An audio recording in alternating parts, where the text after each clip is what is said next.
And I love what Long John Silver, 85, one of our elite jamsters on the Suns Jam Session podcast states. He says, you guys are walking into a tattoo shop with $15 and expecting to get a sleeve. That is a great way to put exactly what happened.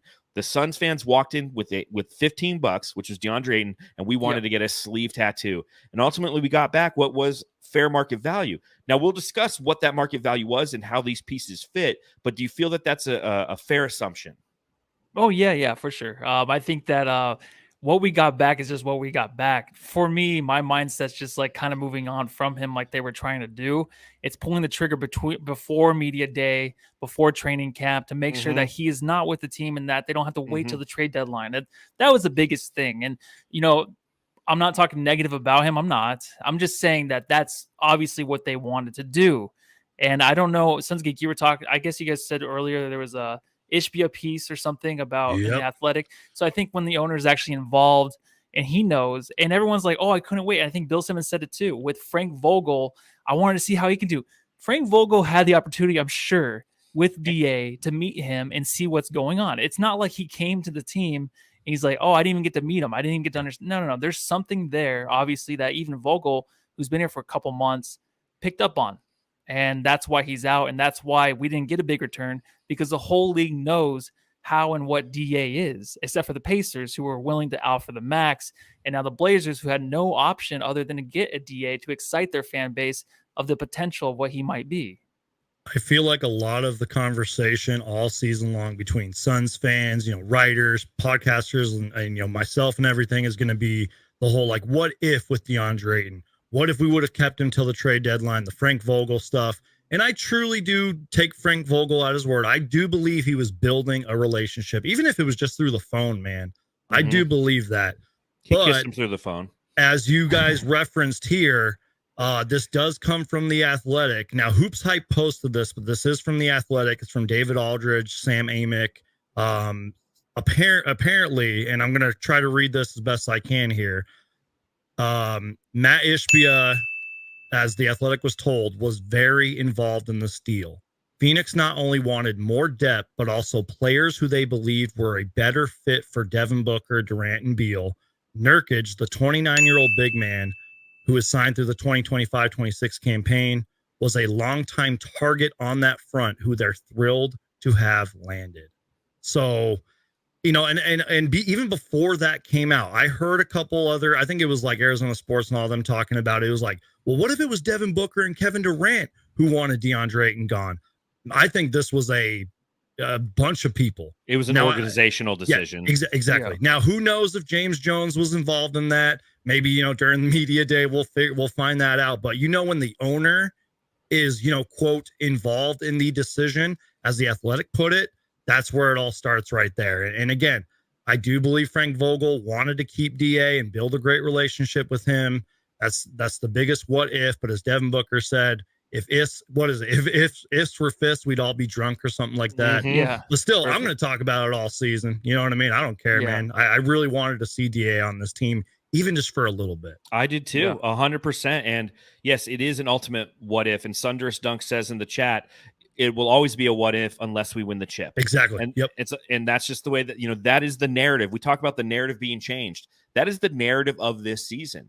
This is a swinging point for this season, for this franchise, because we'll never know truly what happened. So if the Phoenix Suns win the finals, it was the right decision.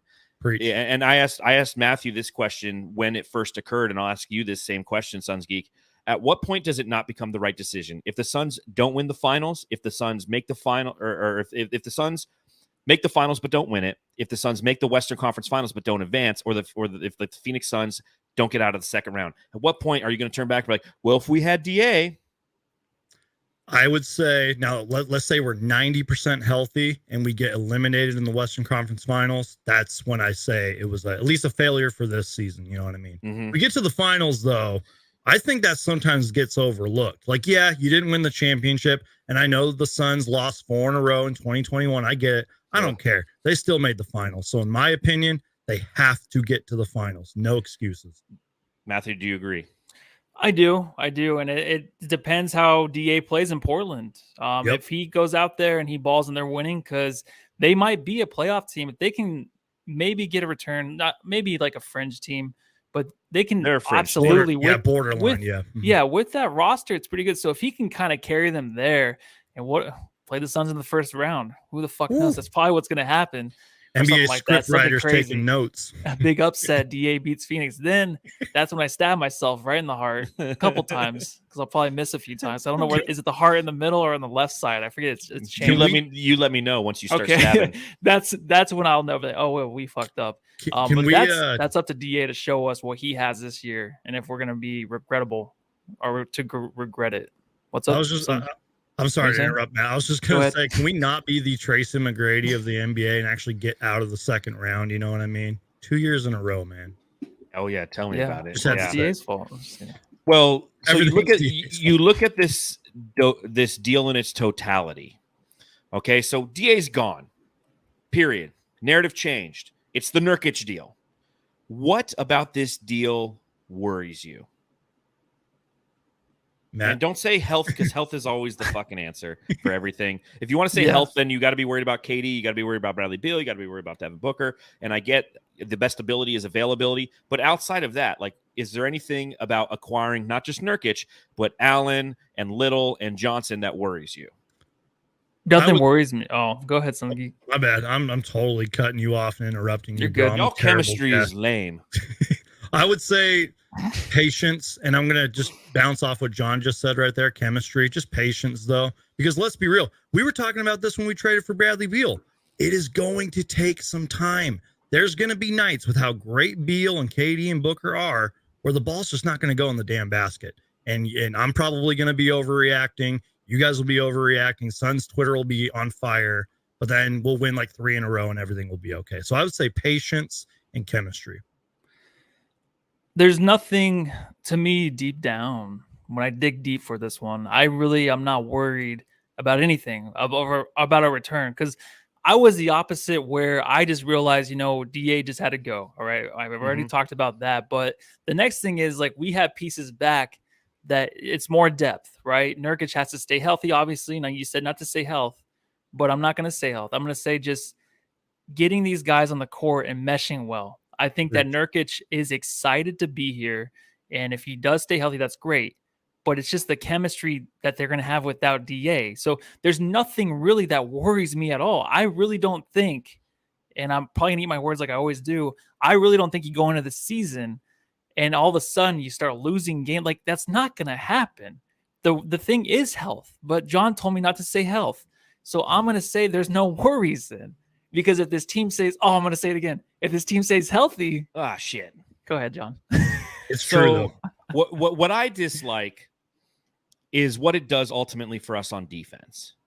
Because Nurkic is a slower defender on the perimeter, which might not matter night to night. But come the postseason, he's the kind of big that gets targeted in pick and roll after pick and roll after pick and roll. So that does concern me. The one aspect that Deandre Ayton had was it was hard to play him off the court. He would play himself off the court with his attitude, energy, and engagement. Yes. But it wasn't his physical ability that got him off the court. Whereas Nurkic, I can see during the regular season, Nurkic is going to be great for this team. That's why Suns brass wanted him, because he makes sense within the confines of this offense and defense, because night to night, they're not going to be as much targeting and high pick and rolls, trying to pull him away from the basket consistently. But when you get into a series, as we all know, by game 2, 3, and 4, the opposition they identify the pigeon and they attack. And that is the one thing that really is it that I'm going to be that I have like 7 months until I get to see what I believe is the weakness of this team play out in front of me. Outside of that, I think that our floor was ultimately raised. Our ceiling wasn't raised, but our floor was raised because of the type of depth that we have. And that being said, and we'll go into the individual players, but I will say what I do like about this deal, especially as it pertains to Nurkic. I like that he stretches the floor. You look at him as compared to Deandre Ayton when it comes to 3-point shooting, and good, bad, or indifferent, he's a better 3-point shooter on higher volume. Okay, he doesn't chuck up a ton of threes, but last year he averaged 2.3 3-point attempts per game, and he hit 36% of them. whether you like it or not, like that's good. And that's not something that DA had. So that's an upgrade there. He's also somebody who has playmaking ability. He can bring the ball up the court. He's a sneaky good passer. He's more confident in his passing, something that DA was decent at, but lacked the confidence to do so. Yep. And when you throw him the ball, he fucking catches it. He's more fun to play with as the Suns 5 on 2K than DA is. I'll tell you that. I'm already enjoying that little change. But again, that's a lot of regular season analysis. It's the postseason where I really think that this could ultimately hurt the Suns. But at the same time, it's going to come up to Frank Vogel and how he attacks that. If he goes, yeah, Nurkic is getting played off the court right now, KD's going at the 5. But again, the positive to the negative is Nurkic is coming into a system that highly values him, and Frank Vogel who wants to coach him, and that unto itself is valuable. Yeah, that is. And the thing is, like the past 2 years, dude, I know it's DA and the potential, but what are we seeing to where we're like, okay, we can count on DA's defense? You know what I mean? Like, I know he's better, it's there, but he did not want to stay consistent with it. That's the scary thing because we know what Nurkic is, right? We'll see what he is. But okay, that's what we're going to expect every night. He's going to put it out there unless he's hurt. DA, his defense just wasn't there after the finals run. It really wasn't. Games here and there, it was, but even the Pelicans series a year ago, you couldn't count on them. And that really, all those guys, like the way the Pelicans were built, they were like just dominating us in the paint. They were huge. DA was nowhere to be found in that series. So that's why I'm saying, like, that's why I don't understand like how we can keep talking about the defensive part, because I don't care about the defense part. Long John Silver said in there, he said like defense doesn't win championships, but offense does.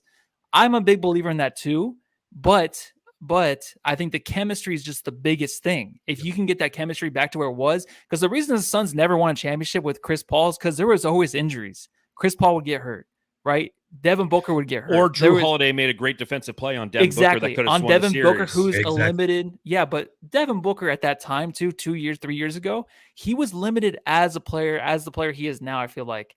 In that situation of him going head to head against Drew, I just think that Drew was the better defender to what Devin Booker wanted to do in that position to win the game or to tie the game. He was just the better defender in that situation. But now Booker's a better player.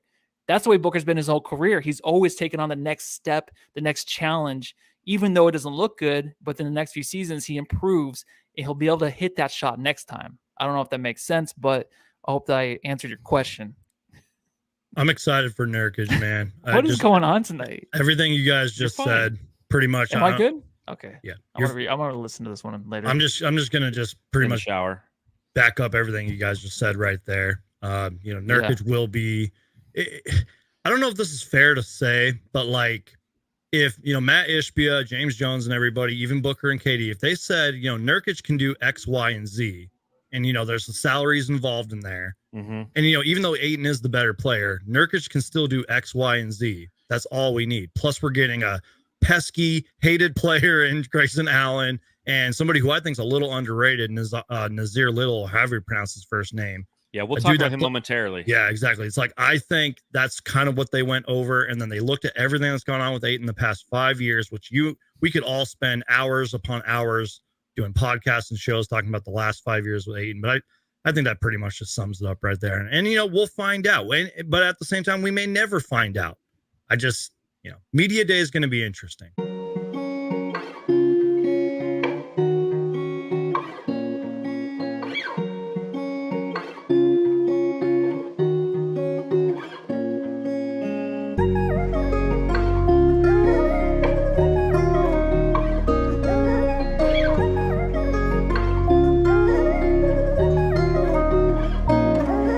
What's up, son?